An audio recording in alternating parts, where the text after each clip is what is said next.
அப்போ சந்தியாக்கா இங்க நடந்த பிரச்சனையை பத்தி அவங்க அண்ணன் கிட்ட சொல்லி அவங்கள வர வச்சுட்டாங்களா? இவங்க மூலமா இந்த வீட்டுக்குள்ள வர பாக்குறாங்களா? இருக்கலாம்.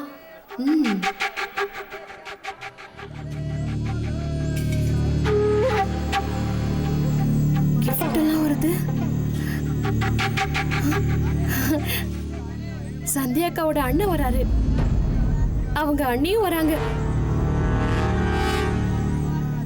வணக்கங்க. வணக்கம். வாங்க வாங்க, வீட்டுக்குள்ள வாங்க. வாங்க வாங்க வாங்க.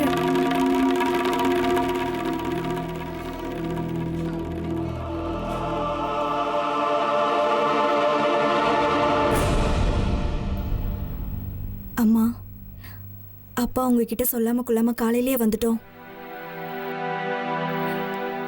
காலையில எப்ப விடியும், எப்ப வந்து உங்களை பார்க்கணும்னு நினைச்சிட்டு இருந்தேன்.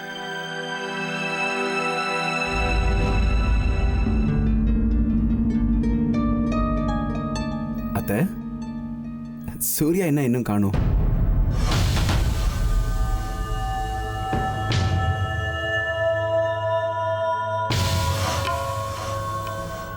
சவிதா, போய் சூர்யாவை கூட்டிட்டு வா.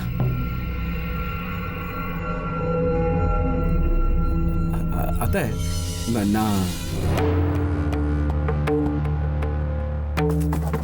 நான் சில கிஃப்ட்ஸ் எல்லாம் வாங்கிட்டு வந்திருக்கேன். இதை நீங்க வாங்கிக்கிட்டா எனக்கு கொஞ்சம் சந்தோஷமா இருக்கும். யாரு வேண்டான்னு சொன்னாங்க? ஏன்னா நீங்க எங்களுக்காக ஆசாசியா வாங்கிட்டு வந்திருக்கீங்க. கண்டிப்பா வாங்கிக்குவோம். நான் போய் டீ போட்டு எடுத்துட்டு வரேன். நீங்க பொறுமையா குடிச்சிட்டு தான் கிளம்பணும். சரியா? இருக்கட்டும், வேண்டாங்க. நாங்க எங்க வீட்ல இருந்து தான் வரோம். அது வந்து இவருக்கு சென்னையிலேயே டிரான்ஸ்ஃபர் கிடைச்சிருச்சு.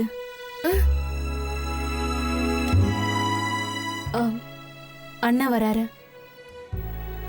நான் இங்க வந்ததுக்கு அப்புறம் சந்தியாவுக்கு சர்ப்ரைஸ் கொடுக்கலான்னு நினைச்சேன். அதனால அவளுக்கு சொல்லவே இல்லை. அப்புறம்தான் இங்க இருக்கிற நிலவரத்தை பார்த்து நான் சர்ப்ரைஸ் ஆயிட்டேன்.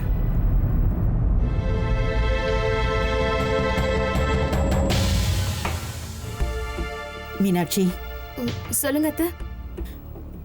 வீட்டுக்கு வந்த விருந்தாளிங்க வேண்டான்னு தான் சொல்லுவாங்க.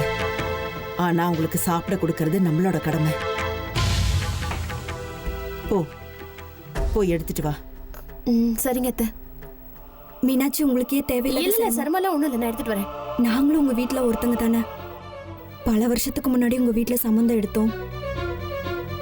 அதுக்கப்புறம் எல்லாருமே ஒண்ணுக்குள்ள ஒண்ணு தானே.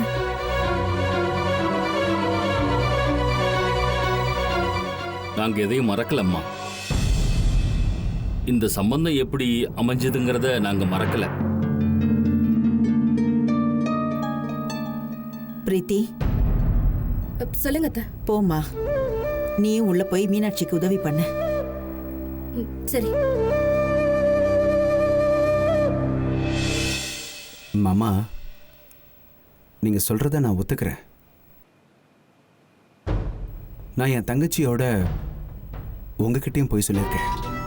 அதுல என்னுடைய சுயநலமும் இருந்துச்சு. அதோட உங்களோட பெருந்தன்மையால நாங்க செஞ்ச தப்பா மன்னிச்சிட்டீங்க.